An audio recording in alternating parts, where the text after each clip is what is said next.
guyyaa har'aan seenaa gooticha Oromoo qeerroo naggeessuun ni ilaalam.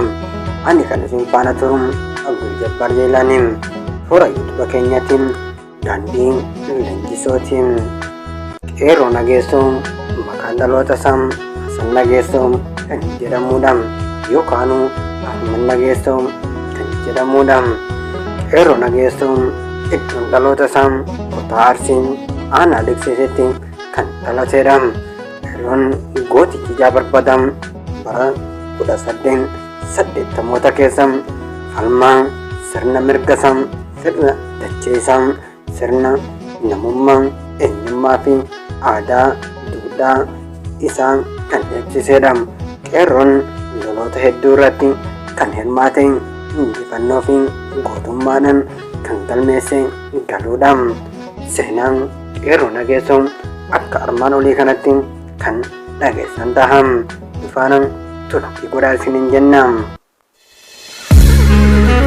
Yaa seenaa haroo qeerroo, yaa seenaa haroo qeerroo, yaa seenaa goota kalee kan dagachuu hin malle. Harka kennachuu dinnaan harma muranaa yole, harka laachuu fi dinnaan harka muranaa bule. Fayyinee koo keessoo amma amma yaadata wayyoo qeerroo naggeessoo. Qeerroo naggeessoo gootichi Jaabarbadaam 1880 keessa waraana irraa qabee amma dargeetti lolaa turedha. Qeerroon waraana deemee hunda qeerroo naggeessoo waraana deemee hundarratti injifannoo kan galmeessee galuudha. Moohee galuu malee moo'amee galuu hin beeku. Qeerroon waraana darbiin dhufa hundarfamuu faana fuuldura dhaabbachuudhaan baay'ee tokko shoora guddaa taphateera. Qeerroo naggeessoo seenaan isaa seenaa guddaadha. Qeerroon yeroo tokko waraanni dargiidhaan ganama gara mana isaatti itti dhufe. Yeroo inni itti dhufutti qeerroo naggeessoo algaa isaarra taa'ee buna dhugaa ture. Yeroo inni buna dhugutti yeroo itti seenanii waraanni dargiidhaan nama 12 ture. Qeerroonis kophaa isaa mana jira. Yeroo kanatti meeshaa waraanaa yeroo sana eeboo fi gaachana kan mataa duraa qabudha. Qeerroon yeroo kanattis abdiin kutanne meeshaa waraanaa isaa as mul'ifatee dura dhaabbate mana isaatti itti seenanii. Yeroo achitti itti seenanitti qeerroon algaa irra ciisurraa gadi bu'uudhaan algaa jalaa gadi miliqee achumatti nama 9 dha'ee kan gargaritti koffisedha. Yeroo kanatti namni 3 eessee kan gara iddoo waraana gootaa jiruutitti deebi'e. Qeerroo naggeessoo gootichi Jaabarbadaam seenaa inni raawwate seenaa addaatiin. Qeerroo naggeessoo gootummaa fi jagnummaa Oromoo qabu kan argisiisee buleedhaan. Seenaan qeerroo naggeessoo seenaa guddaadhaan. Booddeen qeerroo naggeessoodhaan akkana taheen waraana dargiidhaan hoogganamuun kan booji'ame tureen. Yeroo kanatti qeerroo naggeessoon harka kennadhuun mootummaa kenna fudhadhu jedhaniin ani mootummaa keessan hin fudhadhuun harkas hin kennadhu jedhaniin. Yeroo kanatti ergamiidde harka sirraa murra jedhaniin harkas narraa murtan jechuudhaan ni dideen. Nama harki muranne ni kolaafama. Kanas osumaa beeku dideen. Hayyee erga dideen si kolaafna jedhaniin tole jechuudhaan sana waadaa sana fudhateen guutaniifi. Yeroo kanatti qeerroo ni kolaasanii. Qeerroon ni kola'e malee lubbuun isaa baraarameera. Yeroo kanatti qeerroon erga kolaafameen booda ganama uummanni jagnoonni isaan hoogganamanii fi kanneen isa fakkaatan wal gahanii ni dhufanii. Yeroo dhufanitti iddeen tokko gara waraanaa imalee gumaa isaa baasee gale. Yeroo kanatti gaafa san waraanni Minilik namoonni hedduun kan irraa dhumanii fi kan booji'aman turanii. Oromoon yoo madaa'e tichee dhumaan yoo madeessee gumaa baafatee galaan har'a osoo hin taane durii maklaa qaba.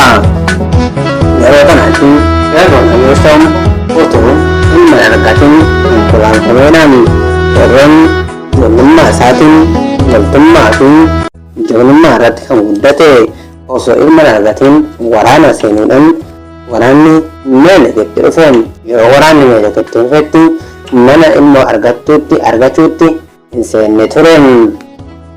Qeerroon adeessoon yeroo ijoollummaa isaatiin waraanni meelek kan itti dhufeedhaan qeerroonis yeroo kanatti fuudhee maatii hin qabu. Akkasumatti iddoo waraanaa seenuudhaan tooftaan loltummaa fi waraana irratti leenji'ee ofumaan leenjii akkasumatti meelekee wallolee dargeetti dabreen qeerroon maatiin arganne tureen. Otoo inni maatiin argatiin konkolaasaniidhaan yeroo kanatti gootonni fi hayyoonni Oromoo Arsii wal gahanii ni mari'atanii. Qeerroon adeessoon nama ilma osoo hin argatiin kolaafame amma booda ilma argachuu hin danda'u siidaan dhaabuuf qabna jedhanii. Qeerroonis siidaan dhaabinaa jedhee ni dideen tole maasii goona jechuudhaan ni gaafatanii. Namoonni hedduun hayyee biqiltuu siidhaanna jedhaniin yeroo sanatti gootonni Oromoodhaan waa hedduutti yaadaniin. Qeerroonis laakkin fudhadhu jedhaniin ofii isaatiif murteesse. Hayyee maal murteessita jedhaniin. Qeerroon adeessoon haroonaaf qotaa jedhaniin. Haroon tun kan har'a aanaa Adeegsiisitti argamtuudhaan. Yeroo kanatti gooticha kanaaf haroonni qotamee erga haroon qotamee haroo tana maqaa maal jedhutti baafna jechuudhaan gootonni Oromoo ammas irratti wal falmanii. Maqaan haroo gootaa jennaaniin maqaan maali jennaan jechuudhaan ni gaafataniin. Qeerroon adeessoos yeroo kanatti matitti gaafata jedheen. Yeroo kanatti haroo qeerroo jechuudhaan yaamtan jedhaniin. Qeerrummaa kiyyaan dhabame waan ta'eef yeroo kanatti gootonni Oromoo walii galuudhaan tole jedhaniin. Maqaan isaa kan Ahmad ture kan Hasan ture gara qeerrootti deebisaniin. Qeerroon adeessoo jechuudhaan yaamamanii Hasan Nageessoo yookaan Ahmad Nageessoo jechuudhaan hin yaaminaa jedhaniin. Tole jechuudhaan uummannis walii galee. Yeroo kanatti qeerroon adeessoos ni fudhateen. Qeerroon adeessoo erga diinaan kolaafamee waggaa dheeraa kan taa'edha. Yeroo kanatti uummanni guutuunsaa walii galuudhaan Hasan Nageessoo jechuudhaan hin yaamnu jechuudhaan wal kakachiisaniin maqaan qeerroo jedhu kan achirraa mogga'eefi. Qeerroon adeessoon gootichi Jaabarbadaan harkamtonni akkasumatti erga kolaafame illee ka'ee loleen. Erga lubbuun isaa baraarame ka'ee loluu danda'eera. Qeerroon adeessoon goota guddaadhaan.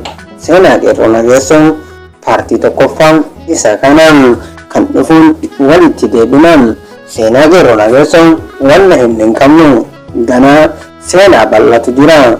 Kana isiniif himuudhaaf ani qophiidhaan mana kana sabiskiraayib gochuun na faana turtii godhaa isiniin jedhaan.